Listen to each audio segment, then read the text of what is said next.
திருவொற்றியூரில் முறையான ஆவணங்கள் இன்றி மணல் ஏற்றிச் சென்ற லாரியை இரு பெண் அதிகாரிகள் மடக்கி பிடித்துள்ளனர். இதுகுறித்த கூடுதல் தகவலை எமது செய்தியாளர் நிர்மல் வழங்கிட கேட்கலாம். நிர்மல், இந்த சம்பவத்தின் முழு பின்னணி என்ன விவரிங்க? வணக்கம். சென்னை திருவேற்றூரில் இருந்து செங்குன்றத்திற்கு உரிய ஆவணங்கள் இன்றி மணல் கடத்தி செல்லப்படுவதாக சுங்கத்துறை அதிகாரிகளுக்கு ரகசிய தகவல் கிடைத்துள்ளது.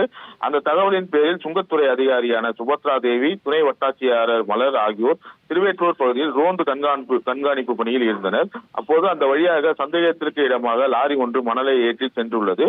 லாரியை நிற்க சொல்லியும் நிற்காததால் அதிகாரிகள் விரட்டி சென்று லாரியை சிறைபிடித்திருக்கின்றனர்.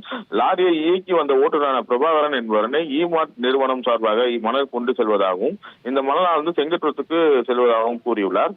தொடர்ந்து ஆவணங்கள் கேட்டபோது இல்லாத நிலையில் லாரியை சிறைபிடித்த அதிகாரிகள் திருவேற்றூர் காவல் நிலையத்திற்கு தகவல் அளித்த பேரில் லாரியை அதன் ஓட்டுநரையும் திருவேற்றூர் காவல் நிலையத்தில் ஒப்படைத்தனர்.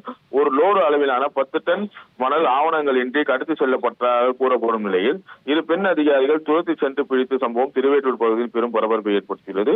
தொடர்ந்து சுங்கத்துறை அதிகாரிகள் அளித்த புகாரின் பேரில் திருவேற்றூர் போலீசார் லாரி ஓட்டுநரை விசாரணை செய்து வருகின்றனர். தகவல்களுக்கு நன்றி நிர்மல்.